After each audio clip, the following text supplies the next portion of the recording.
Me dicen acá por cucaracha, que es Nacho acá susurrándome al oído, que tiene el bloque temático es Orgullo, Resistencia y Democracia, el legado internacional de Stonewall y la lucha LGBT más en el sur global. Larguísimo. Vamos a hablar del otro, lo traba, para los que no Qué entiendan. lindo. Sí, Terminar sí. junio con un poco de color. Vamos a hablar de lo puto. Bueno, si lo digo yo, está bien, después ya Yo no. puedo, dale. Vamos a... 15 años de amistad me lo permiten. 16, me criaste vos. Aló, Escuchame. policía, ¿no? Tengo una estúpida. Vamos a ir con un pequeño video de intro antes de contarles, porque me parece muy atinado a los tiempos que vienen pasando y a las pavadas que venimos escuchando de gente de cualquier lugar. ¿Lo encontraron ahí? Vamos a ¿Cómo se escuchar a Jimena González, que es diputada de la Asamblea de Madrid. Habló Habla un este poco. año. Es hace este unas año, semanas, sí. Vamos a escucharla hablar de este mito Ahí. de la ideología de género. Cámara, no somos una ideología. ¿no? Opa. Bueno, vámonos. eso. Una cosa muy elemental sobre lo que es ideológico y lo que es empírico. Ideológico, por ejemplo, es pensar que el mercado se regula solo. Eso es una ideología. Claro, eso es una creencia. Su señoría la senadora Carla Antonelli, el señor Rivero, yo misma y otras muchas personas que hay en esta Cámara no somos una ideología. Estamos aquí. Estamos aquí, delante de ustedes. Yo no soy una ideología. Estoy aquí. Estoy aquí en carne y hueso. Soy una persona que está hablando con una voz bastante potente y no soy ninguna ideología. No sé a qué se refieren ustedes cuando dicen que pretender explicar a los niños y a las niñas que personas como yo existimos en el mundo, eso es una ideología. Que yo existo, que eso es un hecho. Que yo estoy aquí. Señorías de Vox, que no es ninguna ideología. Hermoso. Bueno, creo que resume claro esta pavada de la ideología de género que ni ellos pueden explicar qué significa. Pero bueno, vamos a hacer un poquito de historia. Este informe bloque es bien arbitrario. Vamos a hablar de lo que origina esta fecha, pero después vamos a mencionar algunas pinceladas de lo que hace a la diversidad y sobre todo lo que hace a las mujeres trans, a las drag queens, que es a quien tenemos que deberle todo, porque como dijo Silvia Rivera, alguien que ahora voy a mencionar, si no fuese por las drag queens y las travestis, no habría movimiento de liberación gay. Que nunca se les olvide. Bueno, Que a los gays blancos y del norte global no se les olvide. y a los del sur también.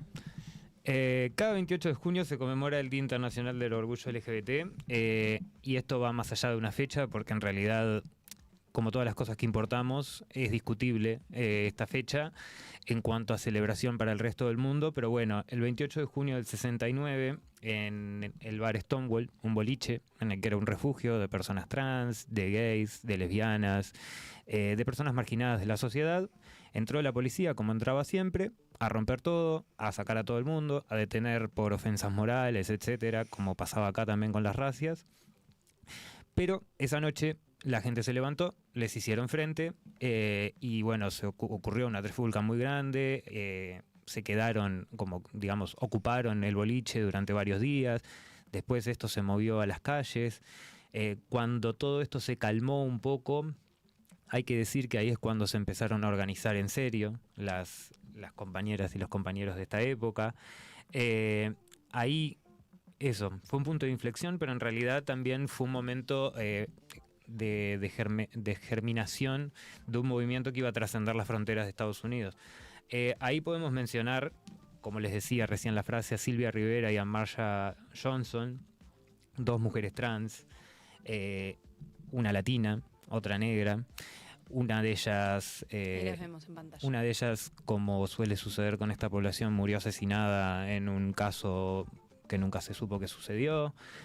Bueno, ellas fundaron lo que se llamaba STAR, que era la Street Transvestite Action Revolutionaries, lo voy a decir, son las revolucionarias travestis de acción en las calles. ¿Qué significaba esto en una época que no estaba, no era común ni siquiera ver a estas personas? Ellas empezaron a hacer barricadas en las calles y a agarrar un megáfono o con la voz y pegaban a los gritos, rompían cosas, generaban una desobediencia civil que no solamente iba contra la ley, sino que iba contra todas las normas culturales. Creo que tenemos otra imagen de ellas Sí, para la verlas. seleccioné recién. 86. Ahí va. Ahí las tenemos con el paragüitas. Y en realidad la foto que más se conoce es de ellas dos, pero me pareció importante mostrar que también estaban las compañeras lesbianas, los gays. Obvio. Esto era algo mucho más... Ahí ya están un poco más popular. grandes. Ahí pasaron algunos años, están más finas también, hay que decirlo. Bueno, y esto... De acá nos vamos a ir un poco más hacia atrás, porque antes de que en el mundo se dijera que, bueno, lo de la perversión, lo de la gente que no sigue la norma, en realidad, esto tiene mucho que ver con el imperialismo. En realidad hay, en todas las culturas se pueden encontrar ciertos tipos o ciertas personas que no entraban en la norma. Ahí vemos.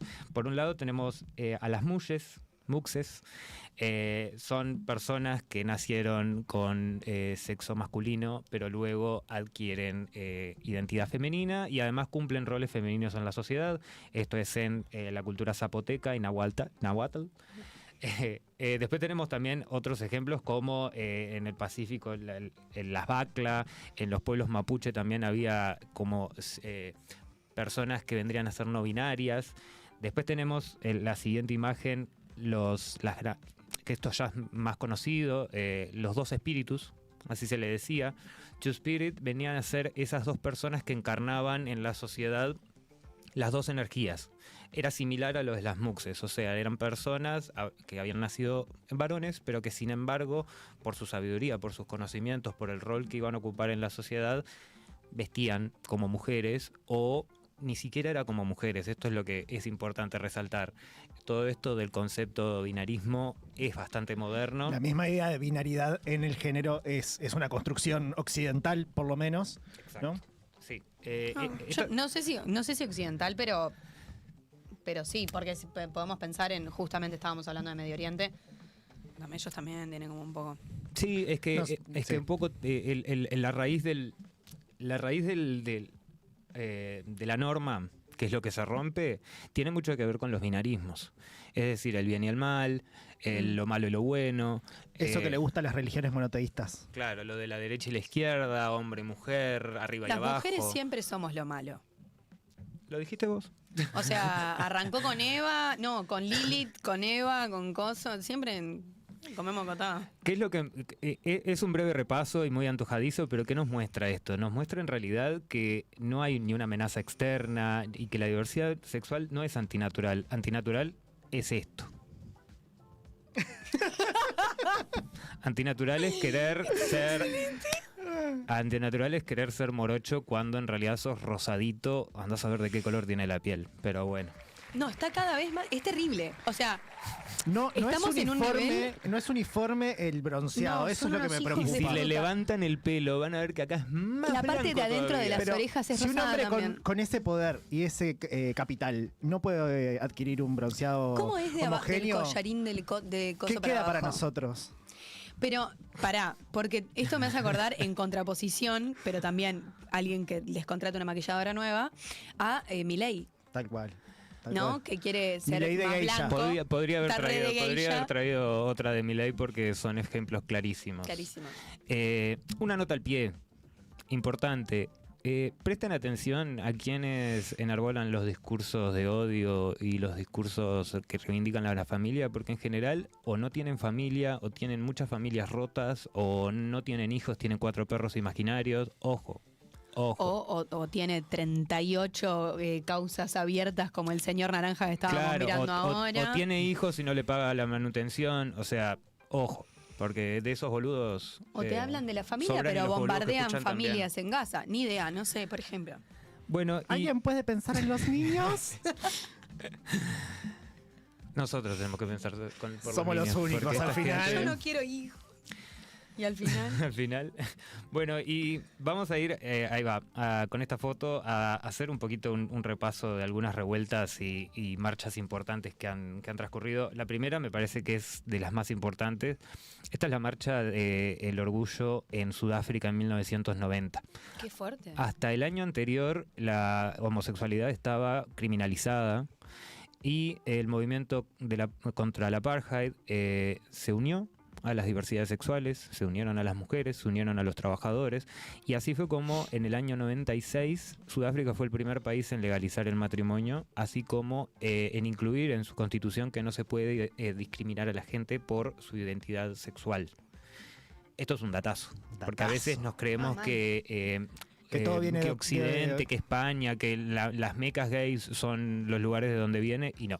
No. Bueno, África es un crisol igual, así como tenemos por un lado esta sociedad muy modélica de Sudáfrica, tenemos otros casos más complejos, no sé, en Uganda, en Nigeria, donde está criminalizado, en muchos países de África sigue estándolo. Pero vemos también la potencia de la marginación para generar un fermento para que las cosas después revienten y cambien de verdad. Otro momento que podemos traer a colación es en Brasil. La siguiente imagen. El movimiento Marielle Vive, Marielle Franco. Marielle Franco, concejala, afrodescendiente, lesbiana, feminista, fue asesinada por 2 sicarios pagos por los hijos de Bolsonaro. Ya lo podemos decir de esta forma porque... porque están juzgados. Presos. Claro. Y nunca se va a saber de dónde vino la plata, pero todos sabemos. Marielle, un ejemplo de la favela lesbiana, racializada, luchando por su población, y así terminó por meterse con los intereses incorrectos, podríamos decir, aunque en realidad no. Antes de llegar al Uruguay, brevemente, quiero pasar por la marcha antifascista que hubo en Argentina. ¿Fue a comienzos de este año? Fue a comienzos, sí. La imagen 9. Sí, qué rápido todo. Fue a comienzos de este año. ¿Por qué? Make Argentina gay again. Porque era en contra del discurso de odio, ¿no? De este gobierno, de Milei en Davos, ¿no? Sí, y bueno, pero y antes de ir a una reflexión final, me parece que estos casos, así como diversos, poquitos, porque hay muchísimos más y googleen, esto muestra que el sur global combina 2 cosas muy importantes. Que no solo somos muchas veces víctimas de los sistemas de opresión locales y de nuestra propia sociedad, sino que también el colonialismo nos atraviesa. Y que la mejor forma de luchar, no romantizándolo, es no ser una víctima pasiva, sino tomar acción para que las cosas cambien y ser protagonista de los propios cambios que se generan, porque los derechos no los regalan, los conquistamos. Y para cerrar, o para casi cerrar, ¿Querés agregarlo vos? Sí, me parece importante. No, que a mí me surgía, viendo en su momento el guión que habías preparado, como esta idea de, bueno, la particularidad uruguaya y regional, ¿no? En esta idea de, bueno, no celebrar en junio, que sabemos que las empresas se visten de colores en junio, pero ya no. El movimiento social en este país celebra la diversidad y pone el rainbow washing, celebra la diversidad y pone el tema sobre la mesa, sobre todo en septiembre. Y eso tiene una explicación histórica, o sea, las primeras marchas en Uruguay eran en junio efectivamente y eso evolucionó, pero tiene que ver también con una evolución conceptual, ¿no? Por ejemplo, la idea de dejar de hablar de orgullo como concepto principal y hablar de diversidad. Y a mí lo que me parece más potente de eso es la capacidad que tiene de incorporar otras luchas, ¿no? La lucha LGTB en LGTBIQ+, en Uruguay y en general en el sur global ha estado, como los mismos ejemplos que traías lo expresan, intrínsecamente ligada a otras formas de opresión y a otras formas de resistencia que permiten justamente esa construcción como de la idea de mayorías, ¿no? Y que ha logrado, por ejemplo, en Uruguay cosas tan potentes como que el propio movimiento sindical, que históricamente podríamos decir que los obreros no eran los más afines a ponerse de este lado de la historia con esos temas en particular, y sin embargo ha logrado niveles de unidad, de construcción de unidad, que permite que hoy, por ejemplo, el movimiento sindical sea un claro aliado, por lo menos en términos institucionales macro, ¿no? de estas luchas. Pero la autodefensa, ¿sabe lo que hacen? Por favor. Están reparadas en los pedales las compañeras.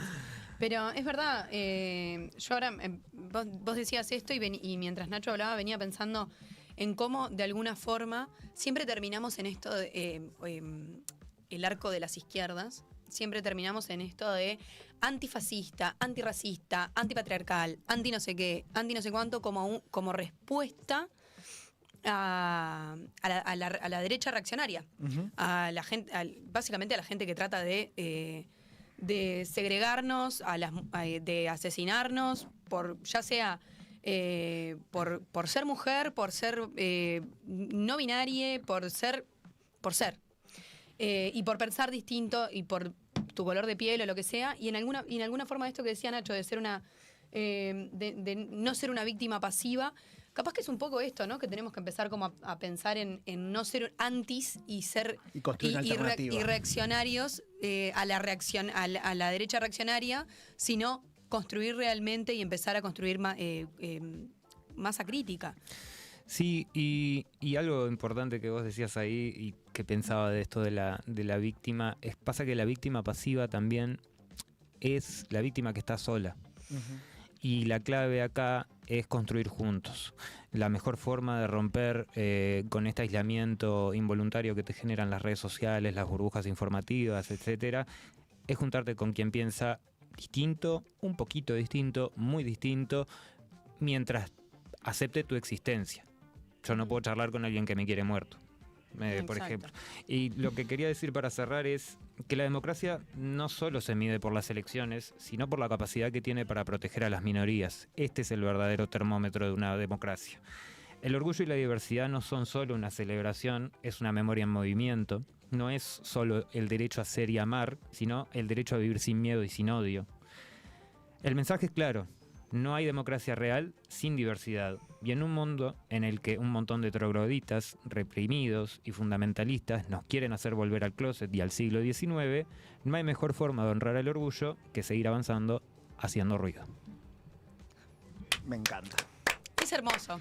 Algo importante con la democracia y las minorías es que la única minoría peligrosa son los ricos. Son los ricos, señores, los multimillonarios. Para la democracia es la única minoría peligrosa. Aunque si quieren invertir en... No, el punto, si quieren ponerle plata, pero bueno.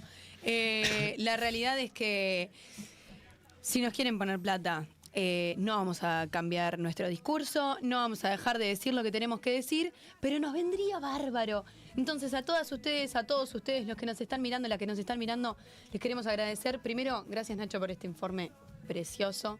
No lo hago por mí. ¿Quién era? Eva Perón. Acá. No, por ustedes.